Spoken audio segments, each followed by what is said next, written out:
Vous avez cette approbation du Seigneur. Et merci à Dieu de ce que Dieu nous accorde sa grâce. Et par son esprit, eh bien, il bouleverse nos cœurs. C'est la présence de Dieu qui nous a transformés. C'est pas une religion, c'est pas une idée, c'est pas une doctrine, c'est la présence de Dieu. La doctrine est là pour nous montrer bien les réalités déployées de Dieu, le plan parfait de Dieu pour que nous puissions vivre. Et nous pouvons bénir le Seigneur. Vous savez, moi, partout où je vais, j'encourage les gens à lire la parole de Dieu, à devenir des vrais lecteurs.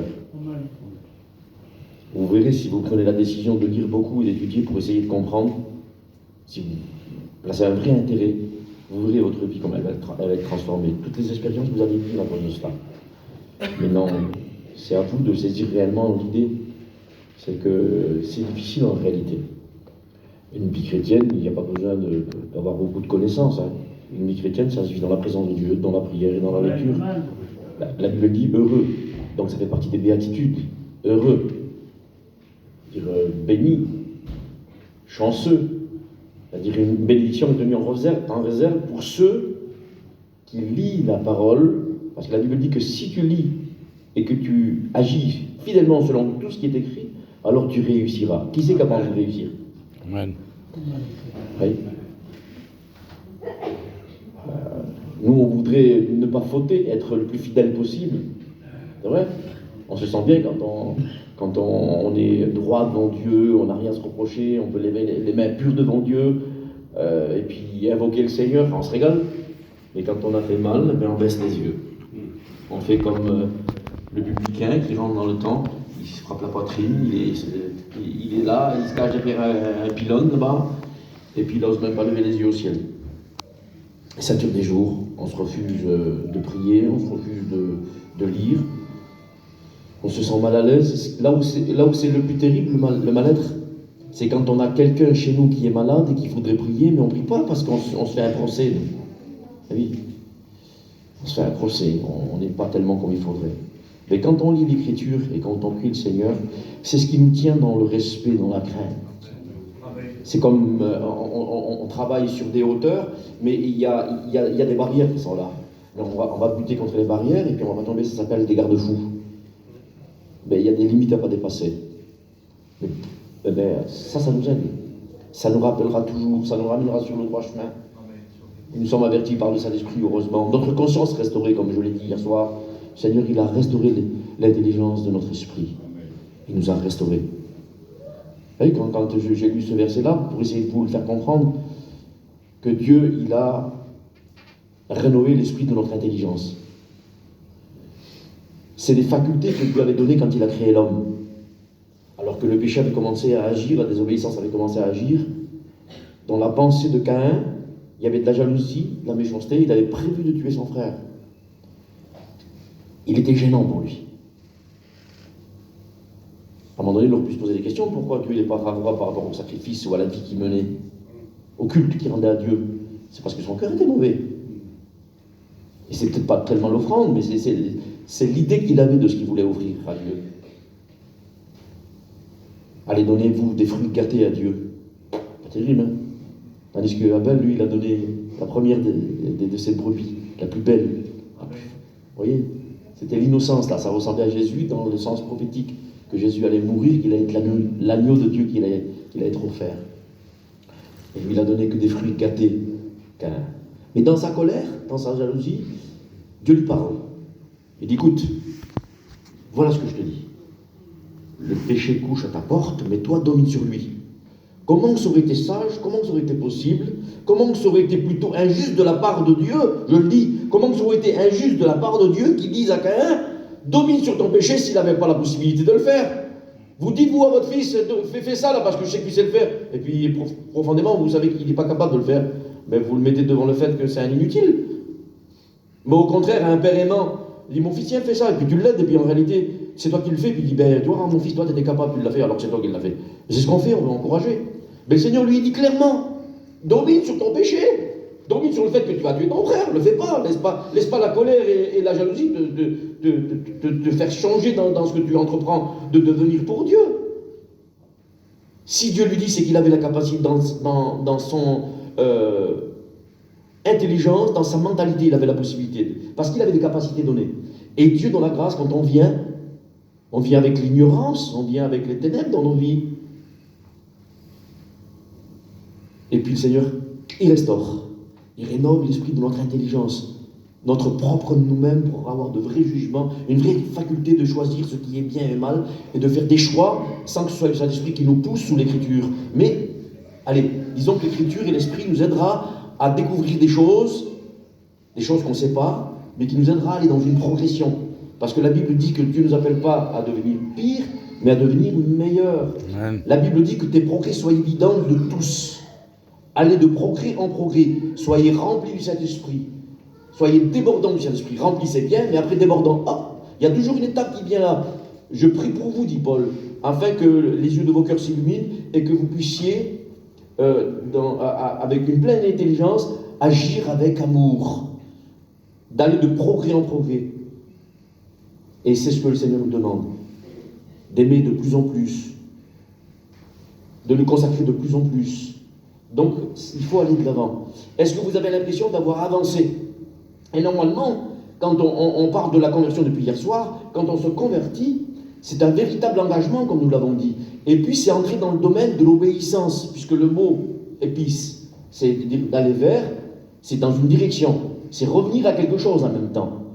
C'est revenir à l'obéissance, mais c'est pas le mot principal. Le mot principal de épice tréphos, qui veut dire conversion, c'est aller vers l'adoration. C'est un service complet, c'est une dévotion de cœur, c'est pas quelque chose de forcé. Imaginez-vous que vous allez entrer dans la présence de Dieu et que vous allez sentir combien il vous aime, comme je l'ai dit hier soir. Et puis, c'est quelque chose d'extraordinaire parce que son amour est éternel et il est aussi grand que lui. Et quand on calcule l'amour de Dieu, sa hauteur, sa profondeur, sa largeur, on rentre dans une plénitude qui s'appelle la plénitude de la divinité. Et Dieu, eh bien, il est infini. Il n'y a pas de fin dans le Seigneur. Il n'y a pas d'extrémité en Dieu. Dieu est grand et la Bible dit que les cieux des cieux et les cieux ne peuvent le contenir. Imaginez-vous la grandeur du Seigneur. Et quand on va entrer dans sa présence, eh bien, le Seigneur va nous montrer et va nous faire ressentir tout son amour. Et il nous aime vraiment. Mais vous savez comment il vous aime? Il vous aime à vouloir donner son Fils. Le Seigneur Jésus vous aime à en donner sa vie. Il n'a pas résigné, il n'a pas reculé, il n'a pas réjambé contre l'idée qu'il allait souffrir. Il était déterminé, c'était son vœu le plus cher. La Bible dit que dans le prophète Ésaïe, que Dieu s'est plu de le briser. Voilà. Imaginez-vous que Dieu s'est réjoui et il s'est plu. Falta, ça y a plus de le briser pour nous. Mon Dieu, c'est pas possible. Mais non, si, oui, parce que ça valait bien le coup, parce que c'était le salut pour nous. Et quand on lit dans la parole du Seigneur, il est écrit cela. Car Dieu nous a pas destinés à la colère. Car Dieu nous a pas destinés à la colère, mais à l'acquisition du salut par notre Seigneur Jésus-Christ, qui est mort pour nous, afin que, soit que nous veillions ou que nous dormions, nous vivions ensemble avec lui. Que tu dors ou que tu sois réveillé, la présence de Dieu, là il est écrit clairement, que tu sois ensemble avec lui. La présence de Dieu demeure. Que tu sois bien actif ou alors que tu dors, la présence de Dieu, il ne sommeille ni ne dort, celui qui veille sur toi. Amen. Donc ce qui fait que la communion, comme je l'ai dit hier soir, elle est un signe visuel normal. C'est un signe actif d'une vraie conversion. Amen. Ça y est, c'est bon? Alors, Dieu nous a destinés à l'acquisition du salut. Je reviens un peu sur ce mot-là. Acquérir, vous êtes dans l'idée d'acquérir quelque chose. Vous êtes dans l'idée d'acquérir un terrain pour que vous ne soyez plus embêtés avec le ragot et que les choses soient plus dans le souci de dire si un jour il nous fout dehors, il nous met à la porte, on va se retrouver avec une église entière. Vous voulez, comme toutes les grandes villes, une église qui soit à vous, qui sera faite selon votre goût et qui coûtera de votre argent, et ça sera un bonheur pour vous, ça sera une gloire. Vous pourrez vous charave. Eh bien, vous êtes dans l'acquisition, vous êtes dans la recherche. Eh bien, le Seigneur nous a destinés à acquérir son bien, sa propriété à lui. C'était à lui, il est salut, il est sain et sauf. Et Dieu a voulu que nous soyons sains et saufs. Eh bien, l'acquisition du salut, c'est quoi? Il dit, or, Dieu ne nous a pas sauvés par les œuvres de justice que nous aurions pu faire, mais par le bain de la régénération et par le renouvellement de l'esprit. Donc, ce qui sauve, c'est la nouvelle naissance. Ah oui, mais je vais vous en dire d'autres des versets. Ça, c'est Tite 3, 5. Mais si vous prenez, comme je vous l'ai dit hier soir, pour l'acquisition du salut, ben, il faut savoir si c'est par la nouvelle naissance que nous sommes sauvés, ou si c'est par la foi. Or, c'est par grâce que nous sommes sauvés. Par le moyen de la foi. Alors nous sommes aussi devant le fait que là, la foi sauve aussi. Mais c'est quoi qui sauve, ça ou ça?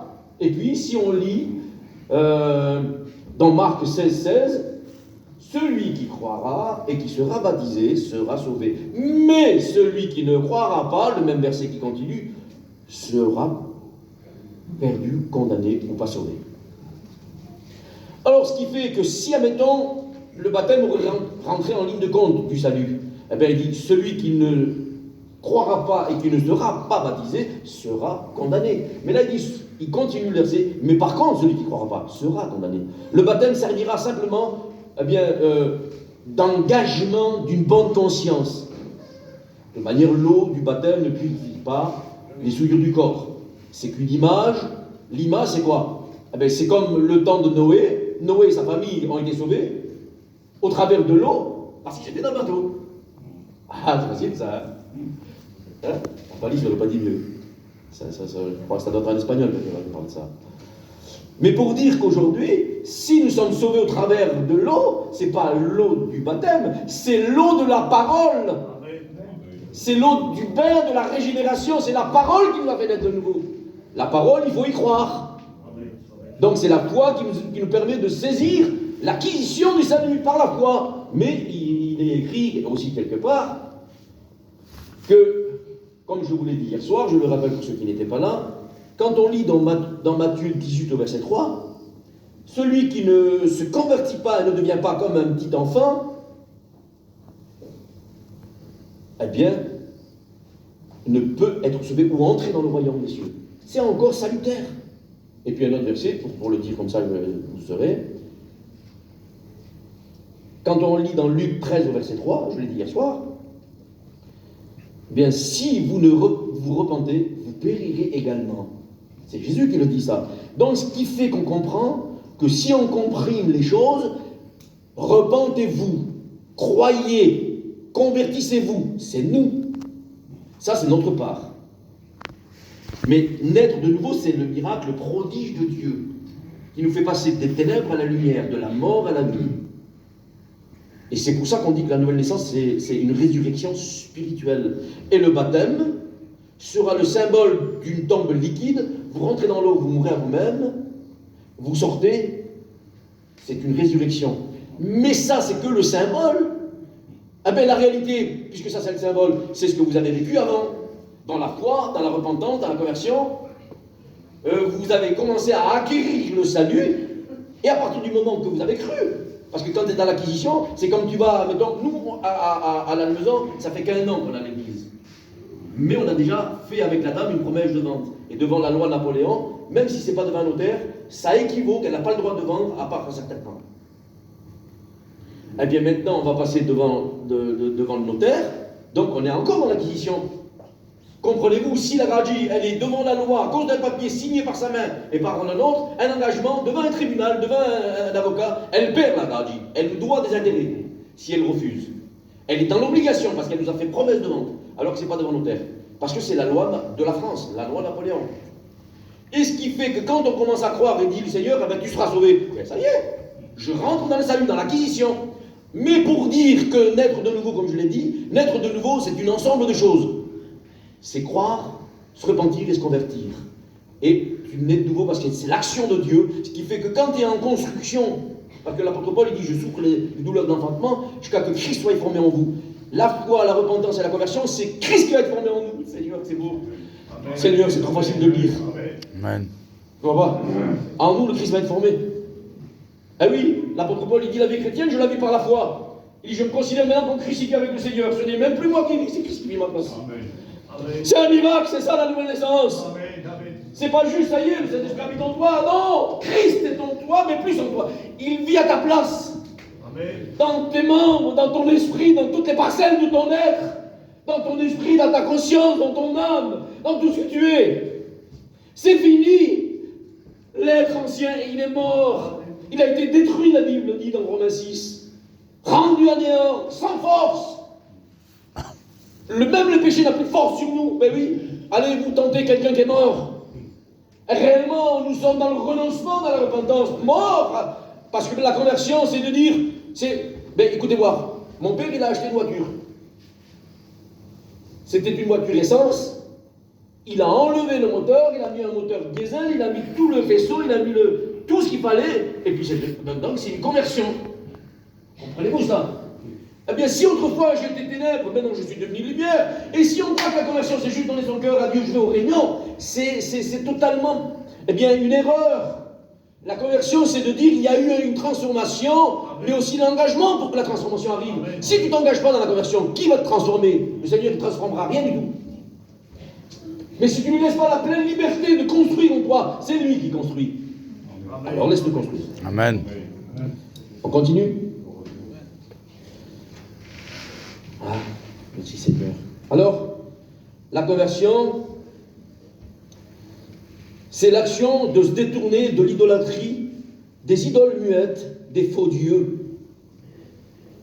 C'est aussi abandonner l'idolâtrie, la vénération, la dévotion, le culte que l'on rendait, l'adoration, l'engouement qu'on dédiait aux idoles.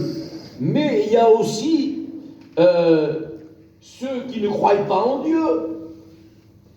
Il y a les athées, les agnostiques. Les agnostiques, c'est ceux qui croient quand ils ont vu. Mais heureux ceux qui ont cru sans avoir vu. Amen. Parce que c'est dans le domaine de l'esprit, dans le ressenti. Ils n'ont pas ressenti eux. Mais Dieu veut se faire ressentir. Donc merci Seigneur. Alors ce qui fait que si ce n'est pas de l'idolâtrie que se détournent les incroyants, ceux qui ne croient en rien, les athées, ils se vénèrent eux-mêmes. Et quand on lisait hier soir l'amour de l'argent, c'est aussi de l'idolâtrie. Et vous le lirez dans Galates 5 au verset 19. Tout ce qui est les fruits de la chair. Les fruits de la chair, c'est au pluriel. Et on cite dedans que par amour de l'argent ou des biens, beaucoup se sont détournés de la vérité. Et on ne peut pas servir Dieu et maman. Je veux dire que, écoutez voir, si Dieu nous permet de travailler et qu'on arrive à gagner la vie, il y a des riches et des pauvres. Mais on ne va pas dire que les riches, ils sont dans le danger. Ce qui est le danger, c'est en faire une priorité et de vénérer cela. Donc, ceux qui ne croient pas en Dieu, à un moment donné, eux, ils se vénèrent eux-mêmes. Parce que l'apôtre Paul, il dit, Dieu c'est fini. Pour eux, ils l'ont renié, ou alors il n'existe pas. Mais ils ont fait de leur ventre leur Dieu. C'est-à-dire que le plaisir a pris place avant tout. Alors, c'est des hommes qui viennent à la connaissance du salut, mais sans avoir eu, mettons, dans leur religion, parce qu'ils n'en avaient pas, mettons une vénération ou un engouement, ou vraiment, moi j'en connais, moi j'habite à 17 km de Lourdes, il y en avait, ils auraient tué en moins de 2, si vous n'avez pas mal parlé de la religion. Et eux, c'est pas leur cas, croyant rien. Ce qui fait que de zéro à rien, ils ont arrêté de laisser place, leur propre place, leur propre vénération pour adorer le vrai Dieu. Alors il y a des cas différents, mais c'est pour expliquer. Mais quand on se convertit, c'est surtout parce que le mot épice très faux, c'est se détourner de ce qui est faux pour aller vers le vrai. Ça nous fait entrer dans la relation avec le Seigneur, comme je vous ai dit, que soit que vous veillez, ou soit que vous dormez, vous êtes appelés à entrer dans la présence de Dieu et il demeure avec vous. Nous l'avons lu tout à l'heure. Mais regardez, à un moment donné, la conversion, c'est aussi adhérer. Un nouveau converti, il adhère à une religion nouvelle, à une idéologie, à une doctrine, ou alors il adhère à un mouvement, à une église.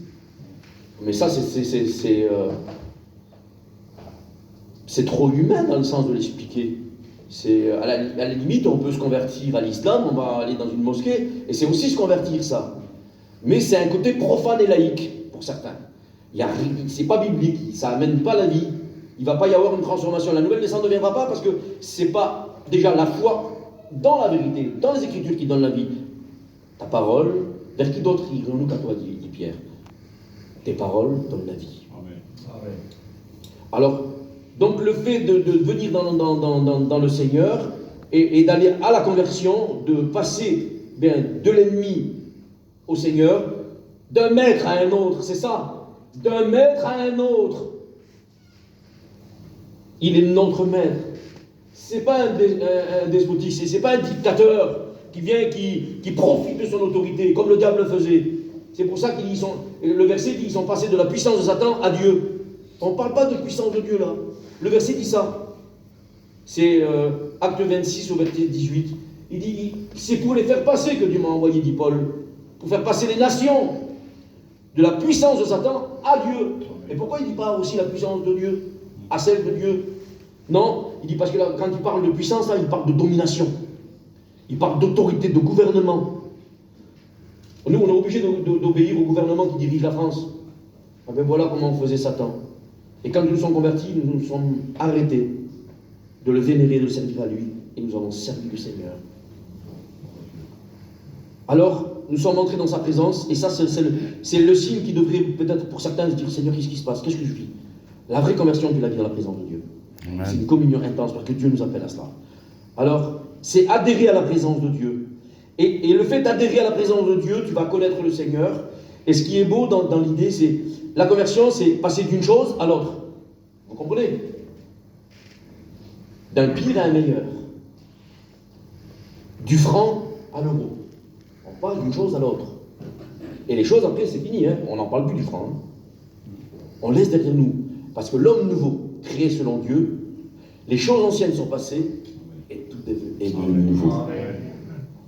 On continue. Alors, adhérer à la présence de Dieu, c'est connaître le Seigneur, avoir une vraie relation, une connaissance relationnelle, ce qui va nous permettre de passer du Dieu Adonai au Père Céleste. C'est plus le Seigneur qu'on craint, qu'on dit au Seigneur pour pas dire Dieu. Parce que quand on disait Adonai, c'est pour dire Seigneur, pour pas dire le nom sacré du Seigneur. Alors on disait le Seigneur. Et on avait peur de prononcer le mot. Et quand on le priait avec crainte, mais de tremblement, c'est vraiment de la peur. Mais maintenant, notre crainte, c'est du respect. Parce que maintenant, quand on s'adresse et qu'on lève les yeux au ciel, on dit notre Père qui est aux cieux. T'es mon Père qui m'a engendré. Ça y est, je suis ton fils. Je suis ta fille. Amen. Amen. La Bible dit que pour que nous soyons appelés enfants de Dieu, Dieu a envoyé dans nos cœurs l'esprit de son Fils. Amen. C'est trop facile de le lire. Et vous, c'est trop facile de l'écouter comme ça. Je le redis. Tu sois appelé enfant de Dieu, toi. Il n'a pas envoyé quelque chose de banal. L'esprit de son Fils. C'est pas rien. Il l'a envoyé dans ton cœur. Est-ce qu'il l'a envoyé de temps en temps quand tu vas au culte? Non. Non. Alors on continue à lire. Hein? On lit dans 1 Jean, chapitre 1, verset 3. Ce que nous avons vu et ce que nous avons entendu, nous vous l'annonçons à vous aussi, afin que vous aussi, vous soyez en communion avec nous, avec les frères. Il faut être en communion avec les frères, hein? C'est logique, un converti. Quelqu'un qui se convertit au Seigneur, il a communion avec ses frères. Allez. Vous soyez en communion avec nous. Or, notre communion à nous, elle est avec le Père et avec son Fils Jésus. Amen. Alors nous avons communion avec le Seigneur. Regardez ce qu'il est écrit là. Or Dieu est fidèle. Et il nous a appelés à la communion à son Fils, notre Seigneur. Il nous a appelés. Amen. Venez. Venez, vous avez le droit. On le sait, nous, qu'on était infidèles, qu'on était indignes. Mais maintenant, il nous a rendus dignes au travers de la foi, de la repentance et de la conversion. Parce que la foi, c'est croire, c'est accepter. Amen. C'est saisir. Croire que si tu demandes pardon, il va y avoir une réponse dans le pardon. Mais si tu te repens, c'est du regret, du remords, on l'a dit. C'est avoir honte du péché. Mais aussi, après, ça va être de la résignation. Vous savez ce que c'est être résigné? Résigné, c'est de dire, je suis déterminé, c'est fini, je n'y reviendrai plus. Et puis, on n'en parlera plus. C'est oublié. Plus jamais on va y revenir. On ne l'évoquera même plus. Eh bien, quand tu te repens, c'est pas dire que je fais que demander pardon pour mon péché. Se repentir, c'est dire tu vas devenir ferme et tu vas vivre cette résignation. J'abandonne. C'est en plus le Seigneur qui va rénover nos sens et nos capacités, nos facultés de dire non. on dira non, c'est tout. Parce que qui c'est qui veut mourir? Vous voulez, vous? Eh oui. Quelqu'un qui a bu et qui sait la destruction que ça cause, ben devant Dieu, vous pourrez faire ce que vous voulez, il ne buvra plus. C'est fini, c'est fini. Eh non. Eh non. Je vais vous faire rigoler. Mettez la main, le doigt dans la bouche d'un fou qui vous mord le doigt, vous allez y remettre les doigts, vous. Vous rigolez pas? Bon, je plaisante, hein. Eh non, quand ça fait mal, on n'y revient pas. Et vivre sans Dieu, on réalise après, une fois devenu intelligent, qu'il y a une éternité qui va arriver devant nous. Une éternité avec Dieu ou sans Dieu. Une éternité sans Dieu? Jamais. Le diable et les démons ne veulent pas aller dans l'éternité sans Dieu. Parce qu'ils savent que c'est l'enfer pour eux. Et puis nous sommes avertis, ils sont intelligents. C'est entre la vie et la mort, il n'y a qu'un seul pas. C'est ce que la Bible dit. Entre la vie et la mort sont séparés d'un seul pas. Et pendant ce pas-là, si on vit le désordre, et si on vit, on verra, Dieu est bon, et puis on essaye à faire fuir les mauvaises actions, les mauvaises réactions, les mauvaises idées, ou les mauvaises paroles, ou le tempérament qui est trop dur, là, et puis on se dit non, c'est vrai. Et puis, je sais pas moi, qu'est-ce que c'est qui pourra arranger si c'est pas la repentance avec le délaissement? C'est quoi? C'est le temps qui va effacer ce qu'on a fait? Je sais pas moi. Non, c'est le sang de Christ quand c'est sérieux. Quand le Seigneur il vient, vous lui faites appel, ça devient vraiment un sauveur ou un docteur. Il amène le remède pour le virus là. Seigneur, il veut vous soigner. Et la conversion, c'est vivre dans la présence de Dieu. C'est plus le Dieu Adonai, c'est le Père Céleste. Il est devenu. Alors on ne va pas faire plus intime qu'un père et un fils. Dieu Seigneur. Si vous savez comment mon père il me manque. C'est une misère. Heureusement qu'on a l'espérance. Hein. Amen. Ah, heureusement qu'on a l'espérance. Hein. Et mon Père, moi, mon Père céleste. Parce que quand un Père il manque, c'est embêtant, vous cherchez. Et à qui le dire après? À qui chercher un conseil? Mais je dis, c'est bon, je me console, parce que j'ai un Père éternel. Et lui me comprend vraiment, il a toutes les réponses, il a toutes les solutions. Et c'est un bonheur de l'avoir. Alors ma communion, c'est aussi le signe d'une vraie conversion. Béni soit Dieu, on avance. Béni soit Dieu. Alors, on a dit que se convertir, c'est le mot qui l'explique. Et puis, c'est aller vers l'adoration en se détournant de tout ce qui est mauvais. Et il y a un verset qui donne une dimension de ce que l'on doit aussi abandonner ou ce que l'on doit délaisser. Et la conversion, c'est aussi faire dos à tout ce qui est mal, pas simplement qu'à l'idolâtrie. Quand on lit dans Ésaïe 59 au verset 20, il dit, le prophète, un rédempteur viendra de Sion pour ceux de Jacob, c'est-à-dire Israël qui n'a pas accepté de se convertir. Une part d'Israël a été mise à l'écart. Qui se convertiront de leurs péchés, dit l'Éternel. Ah, on peut se convertir de ses péchés. Alors là, on peut trouver cette expression-là. Ils se convertiront de leurs péchés. J'ai cherché dans toute la Bible, repentez-vous de vos péchés. Cette expression-là, l'expression, bien sûr que se repentir, c'est d'être résigné de pardonner vos péchés. On demande pardon pour son péché, écoutez-moi. On demande pardon, vous pouvez dire en prêchant, les frères, demandez pardon pour vos péchés, vous pourrez le dire. Repentez-vous de vos péchés. Mais trouvez si dans la Bible c'est écrit, c'est sûr que c'est du péché que l'on va décider de se détourner, d'être résigné de lui revenir, de délaisser, de se dépouiller. Ah, on se dépouille du péché. Dans la repentance, c'est se dépouiller. Ça veut dire ça, c'est venir au Seigneur se repentir, c'est venir en se dépouillant, en abandonnant. Mais là, le verset dit, on peut se convertir de nos péchés. C'est-à-dire que se convertir de ses péchés, c'est ça. C'est de passer du péché à la sainteté de Dieu. On n'y reviendra plus. Parce qu'on s'engage à se détourner pour dire ça, c'est un ennemi, c'est un mauvais, c'est grave, j'en veux plus. J'ai pas de communion avec ça. Allez, quand on se convertit, on n'a plus communion avec le péché. On n'a plus communion avec les idoles, mais plus communion avec le péché. Alors je ne sais pas moi ce que vous appelez péché vous, mais nous sommes tous appelés à rejeter tout ce qui est mal. Amen. Béni soit Dieu. C'est merveilleux. Donc on y revient. Se convertir, c'est surtout se détourner de tout ce qui était contraire à Dieu.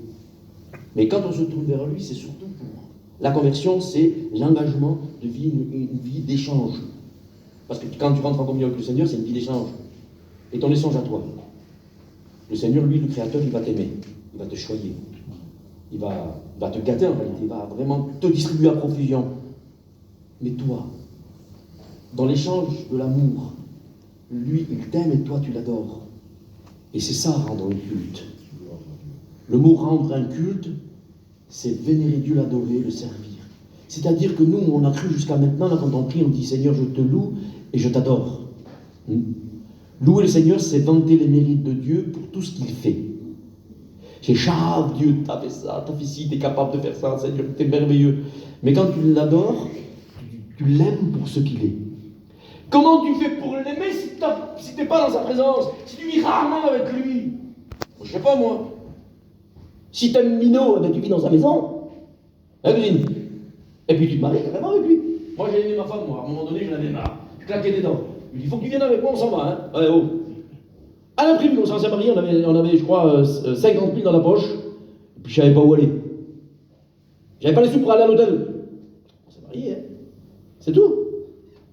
Il n'y a pas de voyage, pas de cérémonie, rien. Je voulais qu'elle soit à moi. Je l'aimais trop. J'en avais marre de devoir attendre encore. Elle était à son père, en promesse d'être à Christou. Mais moi, je voulais qu'elle soit à moi. Ah bien, le Seigneur, il a regardé le monde, et d'une manière prophétique, il dit, je vais donner mon fils. Genèse 3,15, pas loin, Genèse. Je donnerai mon fils. Et de la postérité de la femme, c'est-à-dire Jésus, il viendra, il écrasera la tête de Satan. Mais quand il vient, Jésus, il ne vient pas tout simplement pour écraser, mais pour sauver celui que le diable opprimait, mais pour faire de celle qui était opprimée sa bien-aimée. Il a lavé, il a purifié, il a préparé, il a habillé de ses œuvres, il a habillé de son amour, de sa sainteté, de sa présence, il a revêtu parfumé. Il a donné son esprit pour qu'elle lui ressemble, parce que qui se ressemble, s'assemble. Ouais. Il y en a qui essayent à s'assembler, mais ils ne se ressemblent pas, ça désunie. Alors béni soit Dieu. Béni soit Dieu maintenant, moi je m'unis au Seigneur, c'est ça ma conversion. Je m'unis à lui, moi, dans un engagement d'adoration, dans un service consacré. Merci Seigneur. Alors regardez, on va lire un passage de la parole du Seigneur qui se trouve dans Romains 12 au verset 1er. Mes sœurs, vous savez ce que vous allez faire? Vous allez vous engager. Il y a un homme tout à l'heure, il est rentré là, avec une Bible, 2 stylos. Je ne sais pas s'il écrit avec les 2 stylos à la fois, mais 2 stylos, un rouge, un bleu. Mais quand il écrit, c'est parce qu'il prend des notes. Pourquoi vous ne feriez pas pareil, mes sœurs? Pourquoi vous n'allez pas faire que tellement que vous allez être, mettons, attaché à l'écriture, que les hommes, ils en aient là de côté? Faites-le. En réalité, c'est pour Dieu que vous allez le faire. Pour plaire à Dieu. Tout comme on veut plaire à Bino, on peut plaire à Jésus aussi. Allez, on continue. Vous êtes intéressés? Merci Seigneur. Vous êtes où là? Vous êtes où? Vous êtes là? C'est vrai pour tous? Vous êtes tous là? Amen. Vous savez qu'avec les penseurs, on peut être ailleurs. Bon, mais si on est là, allez, on continue. Amen. Alors, je vous exhorte, dit le Seigneur. Je vous exhorte. Paul, il fait le porte-parole de Jésus. Je vous exhorte donc, frères, par les compassions de Dieu, à offrir vos corps comme un sacrifice vivant. Ah, c'est ça ma conversion alors. Ma conversion, c'est de m'offrir. Donc, je m'offre comme un sacrifice vivant, qui sera agréable, un sacrifice saint pour Dieu, qui sera de votre part un culte raisonnable. Ne vous conformez pas au siècle présent, mais soyez transformés. Le mot transformé, là, quand on le lit en grec, c'est un mot qui... c'est métamorphosé. Une métamorphose, c'est que vous êtes changé de l'intérieur, de l'extérieur, la forme est différente. Et si on ne sait pas le processus de la chenille qui devient papillon, on se dit que c'est 2 êtres différents. Imaginez-vous la différence, une chenille et un papillon. Seigneur, mais c'est extraordinaire. L'autre, elle est rampante, elle vole, elle est céleste. L'autre, elle est urticante et l'autre, elle est douce. C'est un tableau tellement que c'est beau. Et puis, il y a une transformation, mais elle est radicale. Elle ne se nourrit plus de la même nourriture. Mais c'est spécial le changement, Seigneur. Eh bien, moi, quand je me convertis, j'accepte que le Seigneur me fasse naître de nouveau. Parce qu'il faut la foi, la repentance et la conversion pour que débute maintenant la nouvelle naissance. Parce que quand il y a la transformation du corps au travers de ces 3 dimensions qui sont dans les vôtres, foi, repentance, conversion, à un moment donné, c'est que quand je me convertis, c'est que je dis au Seigneur, allez, ok, c'est bon, maintenant je vis au jour. Seigneur, tu fais le miracle, je veux devenir nouveau. Amen. Mais quand tu viens nouveau, là, ben oui, afin que vous soyez métamorphosés. Il faut que, quand tu arrives à l'adoration, tu acceptes d'être métamorphosé. Ah bien, écoute-moi, d'un païen, on appelait, pour dire que ça passe pas trop cruel, on appelait les juifs qui étaient en Israël, on les appelait les gentils. Bon, ils sont gentils, c'est tout. Et d'après les rabbins, on considérait que les non-juifs, les Grecs, parce que c'est eux qui étaient en majorité là-bas, ils étaient considérés comme des hommes qu'il ne fallait pas dire que sur leur corps ils étaient souillés, mais dans leur cœur, oui. Alors, c'est pour pas être trop méchant non plus. Mais à un moment donné, ils se sont dit, ceux qui vont venir et qui vont écouter la loi de Moïse, il faudra qu'ils passent par des bains. Et ça, c'était les Esséniens, c'était le précurseur du baptême. Mais Jean-Baptiste, quand il vient, lui, c'est pas le baptême que faisaient les Juifs. Parce qu'à un moment donné, pour attirer, eh bien, les hommes qui étaient loin de la loi, ou ceux qui étaient pas juifs dans leur sang ou dans leur être, eh bien, on les appelait à se convertir au judaïsme, d'accepter la loi de Moïse. Et c'était au nom de la loi, ou au nom de l'Éternel, ou au nom de Moïse qu'on est baptisé du baptême de la conversion. Ça, on ne le sait pas parce que c'est écrit dans des livres, mettons, que les Juifs ont. Hein? C'est écrit dans le Tanakh ou alors dans le Talmud. On faisait un baptême et vers l'année 65, comme ça, eh bien, c'est ce qu'on pratiquait de plus en plus. On voulait, parce qu'il y avait aussi la secte de Jésus qui commence à grandir. Eh oui, les chrétiens étaient là et puis se multipliaient. Alors on forçait les gens à se convertir au judaïsme et on faisait un baptême pour les convertir. Mais quand Jean le Baptiste il arrive, moi, je vous baptise pour vous emmener à la métanoïa. Et ça veut dire pour vous conduire à une nouvelle naissance qui va confirmer la foi, la repentance et la conversion. Amen. Et en même temps la nouvelle naissance. Parce que tout ce que vous allez produire comme œuvre, tout ce que vous allez pratiquer comme œuvre, le témoignage que vous allez faire par vos actes, prouvera la vraie transformation, la vraie foi et le vrai renouvellement de toute chose, la nouvelle naissance. C'est ce que peut dire le baptême de repentance. J'en ai parlé à David, il confirme, il n'y a rien à dire, c'est incontestable. Mais là, vous êtes appelés, et regardez comme c'est beau, vous êtes appelés à apporter un culte qui sera raisonnable, c'est-à-dire qui convient au vrai Dieu. Le mot épistréphos, il devrait être compris aussi par votre retour, par le fait que vous êtes détournés, par votre demi-tour au Seigneur, par votre transformation d'esprit. Venez et adorez le Seigneur, servez-le avec des actes qui conviennent selon l'instruction et l'écriture. Et moi, l'écriture, c'est ma base à moi. Et je peux pas adorer Dieu ou servir Dieu comme je veux. Ce qui veut dire que quand on dit adorer Dieu, c'est l'aimer au maximum. On n'adore que simplement la divinité. On aimera les hommes, nos frères, nos sœurs. Voilà, c'est la dimension des hommes. Mais quand on se tourne vers le Dieu créateur qui nous a amené à la vie, c'est l'adorer. Et l'adorer, c'est des actes. Servez-le, rendez-lui un culte. C'est ce que ça veut dire. C'est-à-dire que ceux qui étaient appelés dans la tribu des Lévites, quand on rentrait dans le tabernacle, dans le temple, et qu'on commençait à bouger les ustensiles, et tout ce qu'on pouvait faire, déjà c'était le service d'adoration. Parce que ce que tu fais, ce que tu accomplis, ce que tu mets en œuvre, c'est ce qui prouve que tu l'aimes vraiment. Amen. Quand tu te lèves le matin, que tu brises les bras et les doigts pour donner à manger à tes enfants, ça veut peut-être dire que tu les aimes, hein? Et tu le fais sans régner, et puis tu es content de le faire.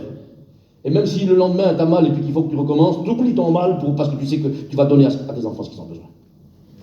Amen. Et bien quand tu sers le Seigneur, il n'y a rien qui soit trop difficile. Les commandements de Dieu ne sont pas pénibles. C'est l'amour qui prime.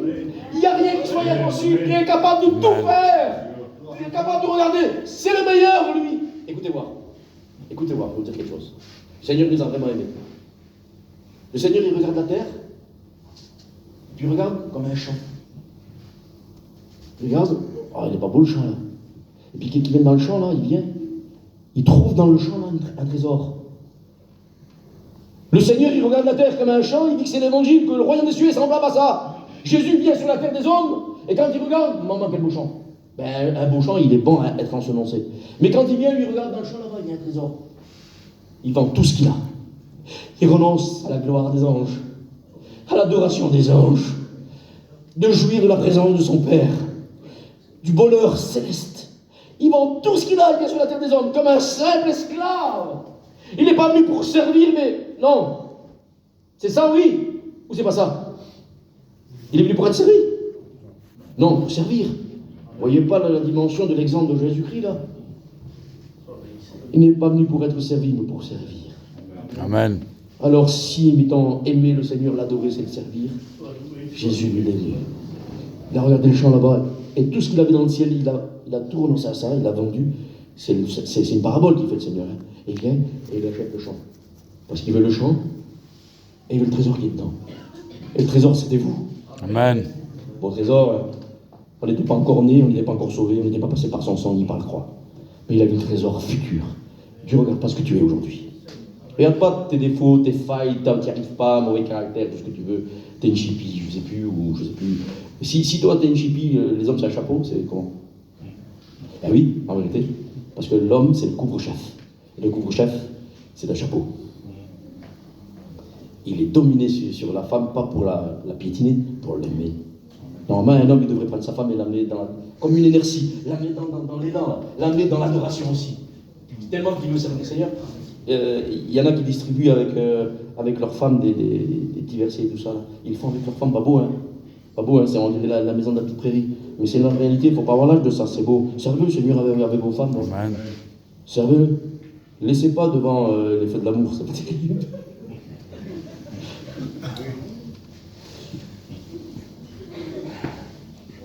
Béni soit Dieu. On continue? Alors, je m'imagine le jour, je l'ai prêché une fois ici, c'était de l'autre côté, les salles étaient là-bas. Pour dire que si, admettons, c'est un demi-tour sur nous-mêmes, et qu'on fait d'eau, qu'on abandonne tout ce qui est mauvais du monde, la vénération et toute la religiosité qu'il y avait, et qu'on va venir et qu'on a contact avec le vrai Dieu, ça y est, on a communion avec lui, on sait qu'il est vivant, il nous aime, alors son amour est immense, ça nous pulvérise, on est pulvérisé, bouleversé, c'est extraordinaire. C'est tellement fort l'amour de Dieu que ça nous transforme.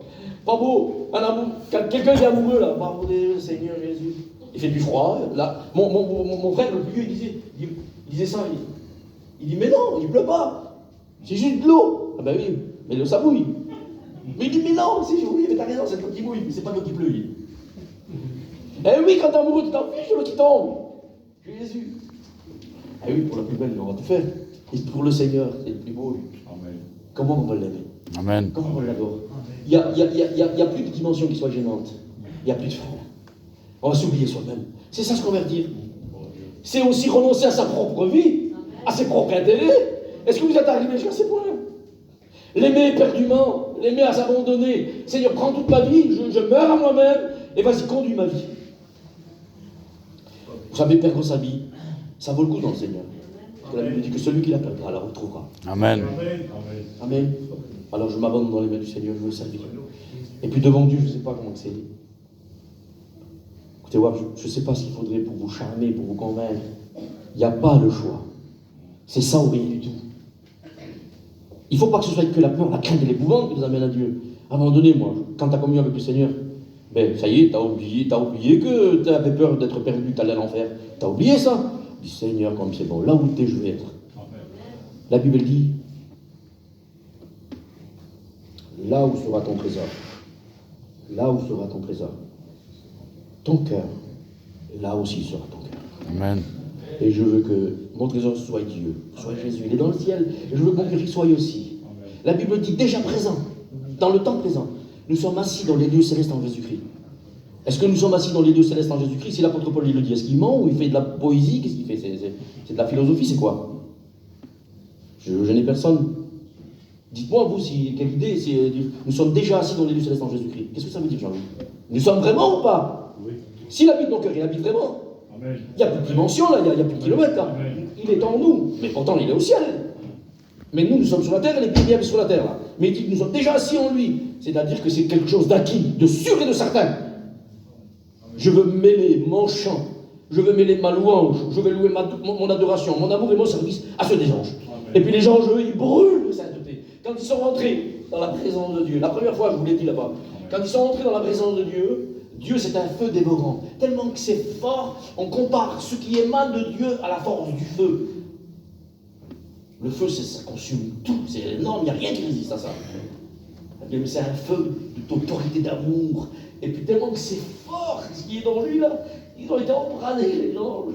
Et puis depuis le jour de leur éternité, ils n'arrêtent pas de crier Saint, Saint, Saint l'Éternel. Il n'y a rien qui les lasse parce que c'est un temps présent où il n'y a pas de seconde qui passe, il n'y a plus de temps, c'est l'éternité. Et nous allons rentrer dans cette éternité-là. Or, Amen. Gloire à Dieu. Pour nous, la grâce de Dieu, c'est ça. Nous allons accéder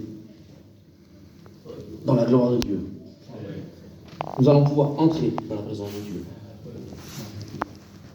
Et c'est l'espérance des chrétiens. Et on va dire que la conversion, c'est aussi une immersion. On est immergé comme le baptême. C'est ça l'idée, c'est que ça représente tout le baptême. Ça représente même l'immersion. Je suis immergé dans un monde, c'est complet. Quand vous plongez dans la mer, est-ce qu'il y a 1 centimètre carré de votre corps, de votre peau, qui ne touche pas l'eau? Quand vous êtes enraciné en Jésus-Christ, parce que c'est la foi, soyez fondés enracinés en Jésus-Christ, par la foi en son amour, est-ce que les racines n'ont pas communion avec la terre? Dites-moi. Et quand on rentre dans le ciel, est-ce que les gens n'ont pas communion avec Dieu? Il remplit tous les centimètres carrés de l'univers, Dieu. Et nous, on est insensibles. On devrait être charmés de sa beauté, charmés de sa bonté, de son amour immense, de sa grâce qu'il nous accorde. Tous les bienfaits sont pour nous. Ce qui est à moi est à vous. Dieu, il se sert de son Fils pour parler au monde. Et puis, il met en œuvre une parabole. Un fils qui était resté dans la maison, un autre qui est parti. Celui qui est parti, à un moment donné, dans sa conscience, Dieu, il est en train de voir, eh bien, un regret, un remords, la peur de mourir, la honte d'avoir désobéi. Et puis, il se passe quelque chose dans sa repentance. Il va prendre des décisions, ça reste que des décisions. Il dit, je vais me lever, je vais aller vers mon père. Je vais lui dire que j'ai péché, je vais confesser, et je vais aussi professer que je reviens à lui. Mais par les actes en marchant vers lui. Et celui qui est resté dans la maison, là, celui qui est resté dans la maison, d'un coup, il voit son frère revenir, qui était mort à la vie. Il a fait demi-tour. Il s'était déconverti, il s'est reconverti. Il s'est tourné vers la souillure, et maintenant il se détourne de la souillure, il se tourne vers la sainteté de Dieu. En conversion. Et puis voilà, et puis le Père le voit, il accueille, tu enleveras, revêtons-le, un anneau au doigt, l'alliance. Et puis celui qui reste à la maison, il regarde ça, il dit, mais pour moi, un chevreau tu m'as pas donné. À lui, tu le verras, moi, un petit chèvre tu m'as pas donné. Il m'a rien donné à moi, je suis là. Le Père lui a dit, mais ce qui est à moi est à toi, tu étais dans la maison du Père, il fallait te servir, tout était à toi. Servez-vous! Servez-vous, Seigneur, servez-vous! Amen. Servez-vous! Amen. Il faut le servir, le Seigneur. Servir Dieu, c'est donner tout l'avantage à notre vie, de ressembler de plus en plus à Jésus. Parce que Jésus, il a servi Dieu jusqu'à la mort, jusqu'à l'obéissance de la mort. Est-ce que lui, il aimait? Est-ce que lui, il a voulu prouver? Oui, mais vous? À quel moment votre conversion prouve qui vous êtes devenu? Alors écoutez voir. Je sais pas combien de temps je prêche. Bon, on va examiner d'autres mots. Il y a un mot terrible. Épistréphos. Le mot conversion, il y est écrit plusieurs fois dans la Bible. Mais si on regarde dans la Bible, avec des concordances, on arrive à déchiffrer combien de fois il est écrit. Le mot épistréphos, il est écrit 38-39 fois. C'est la conversion dans la règle générale. Mais il y a un autre mot, c'est pas épistréphos, c'est épistrophé. Et quelle différence il y aura? Ben, épistréphos, c'est dans le sens général parlant de se convertir ou de la conversion. Mais à un moment donné, dans la parole de Dieu, il y a un mot, et ce mot-là, c'est toujours le mot conversion. Quand vous le direz en français, ça sera toujours écrit de la même manière que l'autre, mais le grec est plus riche. Et épistrophé, il est écrit qu'une seule fois. Pourquoi alors? Qu'est-ce qui s'est passé? Pourquoi l'autre, il est écrit 38 ou 39 fois, et épistréphos qu'une seule fois? Ben, c'est parce que vous le lirez dans Acte 15, verset 3. Il dit que l'Église était avec les apôtres et ils faisaient de l'évangélisation vers les païens. Vers les païens, ils allaient. C'est ce que vous devriez faire, vous. Avec les pasteurs, faites de l'évangélisation. Il fait froid, hein. C'est sûr, quand il fait froid, on n'a pas envie. Mais sauver les âmes, c'est malgré contre et envers contre tout. Et il dit, et ils se réjouirent de voir les païens se convertir, et ils causèrent beaucoup et une grande joie à tous les frères. Parce que votre but, c'est d'amener aussi les païens. Mais nous, on était des païens, et on s'est convertis. Donc, nous, on n'a pas fait épiscopo comme les Juifs qui connaissaient Dieu, et qui est revenu à Dieu. Mais nous, on ne le connaissait pas. Donc, c'est d'une manière unique. Mais ça ne suffit pas pour expliquer ça. De dire que c'est pas qu'on ne le connaissait pas, qu'on est venu pour la première fois, d'une manière inédite au vrai Dieu. Eux, ils le connaissaient et ils sont revenus. Nous, on ne le connaissait pas et on est venus, juste simplement. C'est pour ça que le mot, c'est soit venir ou revenir. Ça peut être aussi pour les rétrogrades. Mais l'idée, c'est que le mot, il est exceptionnel, il est écrit qu'une seule fois. Alors, je me suis mis à réfléchir, et soyez juste de ce que je vais dire. C'est quand ils sont venus à Dieu. Eux, c'était pour la première fois, mais c'était dans le temps de la grâce. Tandis que les Juifs, quand ils sont venus, ils étaient judéo, et ils sont devenus judéo-chrétiens. Et ils sont venus, mais même dans la loi, ils le connaissaient. Ils partaient, ils revenaient, ils partaient, ils revenaient. Et souvent, ils se détournaient en masse. C'est-à-dire que le peuple entier se détournait. Et tous allaient vers les idoles. Et après, quand Dieu leur parlait qu'il leur arrivait des catastrophes et des guerres, ils revenaient à Dieu, mais tous ensemble. Tandis que nous, les chrétiens, on est venus ensemble, en masse, à Dieu pour la première fois, et on n'est jamais plus reparti en masse. Il y a juste des personnes isolées qui tombent, mais ça c'est d'une manière isolée. Mais dans la grâce, quand on se convertit à Christ, on ne part plus. On reste au Seigneur. Et c'est pas des cas isolés. C'est parce qu'en même temps, il y a la nouvelle naissance. Gloire à Dieu. Quand on s'est converti à Jésus-Christ, le Christ nous a offert une nouvelle nature. Il nous a revêtus de son esprit. Il nous a fait naître d'en haut. Il nous a transformés. Et c'est le côté béni de l'idée que je pense que c'est logique. Qu'est-ce que vous en pensez? Franck, l'idée est belle? Allez, on continue. Merci Seigneur. Alors, oui, sûrement il y en a des cas isolés qui tombent, mais ils sont invités à faire demi-tour et revenir au Seigneur. Amen. Après, il y a au niveau de 1 Timothée chapitre 3 et au verset 6, ceux qui vont enseigner, qu'ils ne soient pas trop jeunes, de peur que par orgueil qu'ils soient emportés par le jugement du diable. Ah ben là, que celui qui enseigne ne soit pas trop jeune converti, pas jeune dans l'âge, trop jeune converti. Tu peux avoir, je sais pas moi, 80 ans, et puis tu es jeune converti, tu vas commencer à prêcher, il faut y aller doucement. Parce qu'il faut avoir une stabilité dans ce que tu vas dire en prêchant. Il faut avoir de la connaissance de l'écriture, il faut avoir aussi vécu des expériences. L'expérience remplacera quand même les âges. Parce qu'il y en a qui ont 100 ans, mais ils n'ont jamais vécu grand-chose. Comme expérience, c'est nul, parce qu'ils ne provoquent pas les choses, ils ne vont pas à l'avant des choses. Mais quand tu es jeune dans l'âge, et puis tous les jours tu es en train de gagner des âmes, tous les jours tu te mets à lire la parole de Dieu, tous les jours tu te mets à prier, et puis tu es un fervent de l'évangile, eh bien, tes expériences là, elles te font mûrir. Et là, on voit un homme accompli en Dieu. Donc, mais celui qui doit enseigner ne soit pas trop jeune converti. Et ça, on dit néophytos. Ça veut dire jeune converti. Et néophytos, un néophyte, les gradiers s'en servent en France, c'est tiré du grec. Un néophyte, c'est un nouvel adhérent. Admettons, moi, je vais jouer à la pétanque, mais moi, je ne connais pas trop, mais je vais jouer à la pétanque, et quand je vais venir mettre dans la cope, admettons avec lui, le meilleur là-bas, ou avec lui là-bas, ah ben, je suis un nouveau adhérent. Mais quand vous arrivez à la foi, vous êtes nouveau, et il faut un temps pour que celui qui va enseigner, il ait au moins de l'expérience et de la connaissance. C'est pour ça qu'il faut y aller doucement. Parce que s'il prêche des belles choses, et puis que c'est grand, il va commencer à dire, ouh, je suis quelqu'un, moi. Et nous ne sommes rien si Dieu n'est pas avec nous. Amen. Allez, on continue. On continue. C'est de l'école. Ce que je vous dis, c'est de l'école, mais c'est bien de passer par là. Allez. Béni soit Dieu. Alors, servez le Seigneur, soyez fervents d'esprit. Romains 12, verset 11. Soyez zélés et non paresseux. Alors écoutez-moi, est-ce qu'il faudrait que je vous le dise en américain? Je ne sais pas le dire. Si je vous dis à vous, moi, soyez pas paresseux. C'est quoi un paresseux? C'est un animal. Il ne se donne même pas la peine d'attraper la nourriture là, pour la mettre à la bouche. Quand il avance, mon DL, je sais pas, un escargot, il a gagné, quoi. Est-ce que quand tu te convertis au Dieu vivant, ce Dieu d'amour, qui doit être servi avec force, avec zèle, avec ferveur, il faut être embrasé quand tu es vraiment amoureux. Il faut vraiment, c'est pas avec compte de goutte, il a rien mesuré, le Seigneur mesure rien aussi, toi. Fais beaucoup. Même quand on fera beaucoup, lui, il sera un serviteur inutile, mais il faudra par amour faire beaucoup. On continue. Alors, ayez du zèle, non de la paresse. Soyez fervents d'esprit, servez le Seigneur. Servez le Seigneur. Alors, moi, le Seigneur, il me dit clairement, là, il ne faut pas un décodeur. Il faut arrêter de ne pas faire grand-chose. Arrêtez, Seigneur, c'est pas logique. Il y a un problème dans votre conception de la conversion, de l'amour que vous avez pour Dieu, du service que vous devez rendre. Au nom du Seigneur, arrêtez.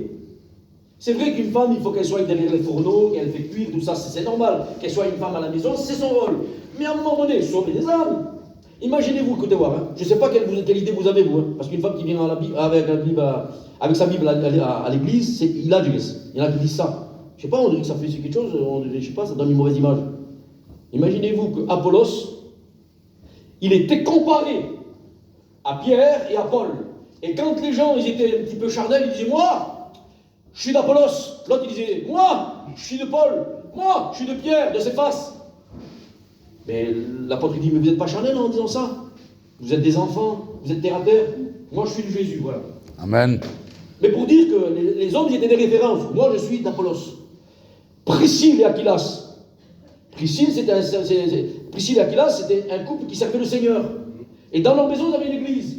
Eh bien, pas simplement l'homme, mais la femme aussi. Quand Apollos est arrivé, docteur de la loi, une connaissance terrible, une pointure, les deux leur ont exposé l'évangile et les ont l'ont enseigné plus exactement. Alors que c'était déjà une pointure, mais alors, il y a des détails qui se sont mis à l'enseigner. La Bible dit que c'est l'homme et la femme qui l'ont fait.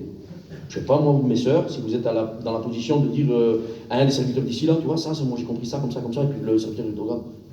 Bon, toi tu sais, donc. Et pourquoi vous ne serez pas comme ça, vous? L'idée profonde de la conversion. On va chercher, soyez les imitateurs de Christ. Ou Paul dit, soyez mes imitateurs comme je le suis moi-même de Christ. Après, ceux qui sont fervents, là, les jeunes étudiants, on dit sur eux, Paul dit sur eux, soyez des modèles pour les fidèles de l'Église. Mais les fidèles, c'est les accomplis déjà. Ils sont énormes dans la dimension de la grâce. Ils sont énormes dans la dimension de la vie de Dieu. C'est des bombes nucléaires. Et puis, Paul, il dit sur Timothée, je te demande pour ceux qui sont les élites de Dieu là, d'être un modèle pour eux. C'est la dimension que tu vas mettre. Le petit étudiant là. Mais toi, ma soeur, toi, mon frère, donne-toi à mort. Parce que la vie chrétienne, sans ça, Christ, c'est une religion, c'est tout. Moi, je l'ai vécu, la religion catholique. Mais si on fait de l'évangile une religion encore à nouveau, mais c'est triste. Seigneur, il n'y a rien de stimulant. Je comprends pourquoi il y en a qui lisent plus, qui plient plus, et puis qui ne vont pas aller visiter, gagner des âmes. Devant le Seigneur, moi je vous le dis avec vérité, je ne me charaffe pas, mais juste pour vous dire, allez demander aux gens, à la force d'aller, des fois, tellement que j'en fais de trop, ben oui, au pire des cas, je pourrais me reprocher d'en avoir fait de trop. Tellement que je visitais les gens, à un moment donné, les gens me disent, Christou, c'est embêtant, je me suis tué avec ma femme. Un homme, il m'a dit ça. Je me suis tué avec ma femme, parce que les voisins là-bas, tellement qu'ils en parlaient que tu es venu trop me visiter, et il a fallu que je parle avec elle, je lui ai foutu un coup dans le nez. Tu viens trop me visiter. Parce que je veux vraiment que les enfants soient sauvés, moi. Amen. Et il y en a qui disent, mais on ne voit jamais personne. C'est pas jamais rien ici. Non, il faut en vouloir, Seigneur, il faut en vouloir. Mais qui c'est Jésus? C'est qui Dieu? Pour qu'on lui donne une place qui est la moindre. Alors au nom du Seigneur, juste comme ça, on va écouter. J'aurais voulu vous lire plein de versets pour parler de la conversion d'Israël qui se convertira. Romains 11 en parle. Quand ils se convertiront, leur conversion se fera d'une manière nationale. Et ceux qui sont profanes, ceux qui vivent dans le péché, c'est pas tous les Juifs qui seront sauvés. Mais ceux qui vivent dans la crainte de Dieu, qui s'attendent, quand ils vont reconnaître celui qu'ils ont percé, ils vont se convertir à nouveau à lui. Mais l'Égypte, et même la Syrie, le monde arabe, ceux qui sont les ennemis du peuple de Dieu, se convertiront et ils seront comme une corde à 3 fils, vous savez, qui ne va pas se prendre facilement. Ils seront une gloire, ils seront un joyau pour Dieu, ils seront la gloire de Dieu. Ils viendront à la grâce. Nous, on s'est convertis au Christ et eux vont se convertir au messianisme, comme on le disait hier. Mais regardez, pour parler de la conversion, vous me dites vous si c'est dans cette condition que vous le vivez. Deuxième livre des Corinthiens, chapitre 8, le verset 7. De même que vous excellez en toutes choses. Ça, c'est le constat que fait l'apôtre Paul par rapport à l'église de Corinthe. Il a connu l'église, lui. Il sait qu'ils sont comme ça. Est-ce que vos pasteurs peuvent dire comme ça? De même que vous excellez en toutes choses. Il aurait pu dire en quelques bricoles. Vous êtes doués dans certains domaines. Non, il dit, de même que vous excellez en toutes choses. En foi, en parole, en connaissance. Ah, la connaissance, comment on va l'écrire? C'est vrai que le pasteur prêche, mais il faut aussi méditer la parole de Dieu nuit et jour. En zèle, à tout égard. Maman, quelle dimension d'elle. Comment on va faire? Et dans votre amour pour nous, faites en sorte d'exceller dans même les œuvres de bienfaisance, même dans votre dîme, dans vos offrandes. Alors, exceller, être zélé, exceller. Soyez pas paresseux, mais soyez zélés. Et là, il parle d'exceller. Mais alors, c'est une dimension, ça, il va falloir la comprendre. Alors, les synonymes du mot, là. Exceller, c'est être supérieur. En son genre, c'est atteindre la perfection. C'est être distingué, briller, être fort. Je l'ai dit, être supérieur. Être habile. C'est prévaloir, c'est vouloir aller de l'avant vraiment. C'est se surpasser, c'est triompher. On est dans cette démarche-là, on veut ça, nous, pour nous. C'est pas la même onction qu'hier, on dirait. Allez, on continue. Car si ces choses sont en vous, et si elles y sont avec abondance, maman, puis il faut que ce soit abondant, elles ne vous laisseront point oisifs, c'est-à-dire en vacances, tu roules les pouces, ou stériles, sans vie, pour la connaissance de notre Seigneur Jésus-Christ. Mais celui en qui ces choses ne sont pas, il est aveugle. Il ne voit pas de loin. Il ne voit pas dans quel piège, dans quelle embûche il va tomber. Il a mis en oubli la purification de ses anciens péchés.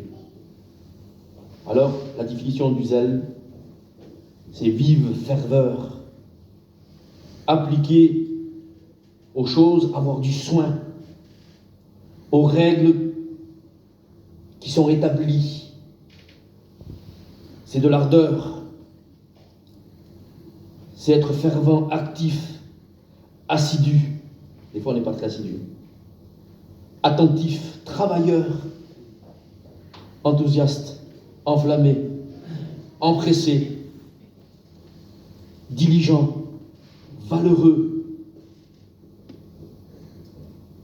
vigilant, vigoureux, courageux, dévoué. Rappelez-vous juste du mot dévoué, ça ira. Amen. Seigneur, j'ai cru en toi. C'est qui aujourd'hui qui vit la foi, qui lève sa main, qui a cru dans le Seigneur et qu'aujourd'hui il croit qu'il est sauvé? Amen. C'est qui a vécu le repenti, qui a eu le remords et le regret de son péché? C'est qui aujourd'hui qui vit la résignation, qui ne reviendra plus sur ses fautes, sur ses faiblesses, sur son péché mignon, le jardin secret? Ah, elle a gardé la main levée, elle. Allez, moi aussi, je la lève aussi. T'es résigné, tu ne viendras plus. Amen. Mais la repentance, c'est aussi poursuivre le bien et être résigné de faire le bien. La Bible dit qu'il nous a équipés pour toutes sortes de bonnes œuvres. Et c'est ça qui m'embête à moi, Seigneur. Et où c'est quelle est l'excuse qu'on pourrait avoir? Dieu nous a équipés pour toutes sortes de bonnes œuvres. Il nous a rendus propres pour toutes sortes de bonnes œuvres. Rendus propres, dignes de pouvoir pratiquer des bonnes œuvres. Au nom du Seigneur, réveillons-nous. Amen. Le titre que l'on a reçu là, c'est pas le moindre, Seigneur. Je me rappelle, j'avais 16 ans. On était à Bordère, au bois des Commandeurs. Il y avait un garçon, il avait des problèmes parce qu'il pensait qu'il grandissait trop, que ça pouvait être un danger pour lui. Quand il courait dans la rivière là-bas, on aurait dit un cheval fou. Est-ce qu'il est toujours cheval fou pour Dieu? Tu le connais, toi, celui-là, Binon, de qui je parle là? C'était qui? C'était toi. Avec les baskets, tu courais à fond dans la rivière là. C'était toi. Pas longtemps après, je me suis baptisé là-bas. Beauté, Seigneur. T'étais fidèle déjà là. Et tu l'es toujours. À fond, à mort. Aussi fort qu'avant. Vous savez, je le dis à moi. Allez, je le dis à moi. Comme ça, je ne le dis pas à vous. Christou, je te reproche quelque chose. C'est que tu as abandonné ton premier amour. Quelle catastrophe! Dieu! Seigneur!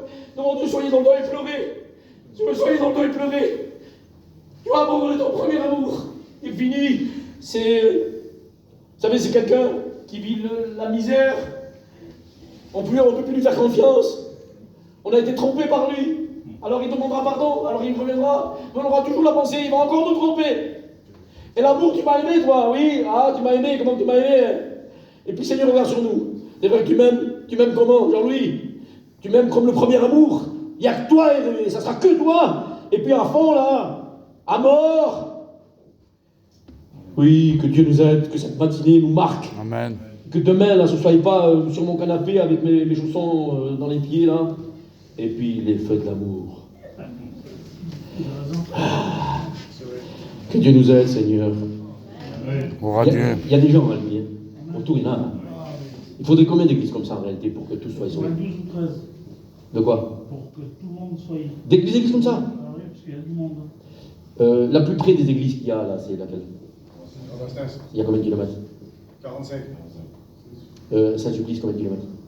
Celle-là. C'est celle-là. D'accord. Ben, je vais vous le dire. En réalité, des gens qui sont bien constitués et qui veulent le bien de tous, et que même les pasteurs aient la possibilité d'être responsables et de diriger l'église, il faudrait que tous les 15 kilomètres, il y ait une église. Et ceux qui ont la vision de faire des méga-églises, ils ne voient pas de loin. Ils n'ont pas une bonne vision. Non. Le cheptel, la grande église, aïe, aïe, aïe. Non. Faites naître des églises. Vous baptisez des gens, vous baptisez des frères. Vous avez l'idée que, et puis le Seigneur va les appeler pour être des serviteurs de Dieu. Vous allez les entasser ici, là. Et puis, dehors, il y a des gens qui se meurent. Mino, gloire à Dieu, tu n'as pas abandonné ton premier amour. Benji, gloire à Dieu, tu vis encore dans le feu du premier amour, là. À mort. T'en veux, hein? Alors moi, je fais mon propre bilan, faites le vôtre. J'aurais à en prendre qu'à moi-même. On ne peut pas vivre les choses à moitié. Converti, ou alors tu ne l'es pas. Tu crois, ou alors tu ne crois pas. Amen. Parce que si tu le sais, que tu crois, que tu ne le fais pas, que tu ne saisis pas, mais tout ce qui est à moi, mon fils, c'est à toi. Tu voulais un chevron, mais je t'aurais donné l'abattoir entier, là. Ah oui, j'ai donné un, là, pour lui, le Bora, j'en aurais donné 10 pour toi. Pourquoi tu ne l'as pas pris? C'était à toi, t'avais qu'à te servir. Je suis pauvre spirituellement, j'y arrive pas, Seigneur. Ben, il faut te poser des questions, c'est que t'en fais rien de tout ce que Dieu te donne, de toutes les richesses. Il vous a donné au-delà de tout ce qu'on pourrait espérer. Amen. Il a distribué ses dons. Et nous voulons faire comme les anges, l'adorer de toutes nos forces. Hein, quand ils ont commencé à ouvrir les yeux sur le Créateur, là, ils étaient rien, ils n'existaient pas. On ne pouvait pas les nommer, il n'y en avait pas, il y avait Dieu. Et puis d'un coup, les anges arrivent par myriades de myriades. Et quand ils apparaissent, ils voient celui qui les a créés. Dieu, il n'est pas bon, lui. Il n'est pas bon, il n'est pas fort. On va le servir. Il le sert parce qu'ils sont amoureux de lui. Tu ne le serviras pas si tu n'es pas amoureux de lui. Tu ne le serviras pas, je te le dis. Amen. Tu serviras juste à sauver ton âme. Mais c'est pas comme ça qu'on sauve son Béni, âme. Barodel. Vas-y, prie le Seigneur, nous allons. À toi la gloire, Seigneur, merci. Merci pour ta grâce.